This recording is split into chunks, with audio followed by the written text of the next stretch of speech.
The wedding guests were already seated on the lawns at the union buildings when the music suddenly stopped. The bride was there, in her white dress, but she refused to get out of the car. She just sat inside with the door open, staring ahead. At first we thought maybe she felt sick. It was a hot day. The bridesmaids kept going back and forth, trying to talk to her. The groom was standing at the front, smiling awkwardly like he didn't know what was happening. Then someone said she had just received a message on her phone. That's when things started feeling strange. Her sister was crying near the fountain. The mother looked angry, not worried. One uncle even said maybe she got cold feet. It happens, shame. People were whispering that maybe she found out about another woman. That was the big rumor. Apparently the groom is a businessman from Joburg. People started connecting dots that were not even there. One auntie said she always suspected him, but then we realized it wasn't about cheating at all. After almost 40 minutes, the bride finally stepped out the car. She wasn't crying. She looked calm.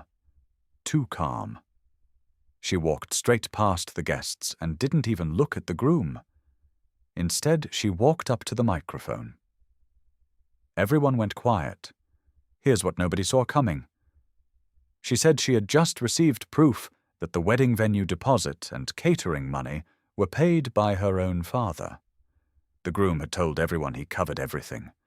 He even made speeches all week about handling it like a real man.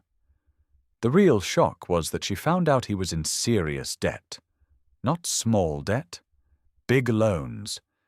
And he had planned to use the wedding gifts money to settle some of it without telling her. She said she didn't care about the money. She cared that he lied. She said if he can lie before the marriage even starts, what will happen later?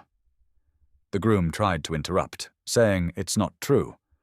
But her father stood up holding printed bank statements. The crowd gasped. Security moved closer because things were getting heated. Some guests clapped. Others looked embarrassed.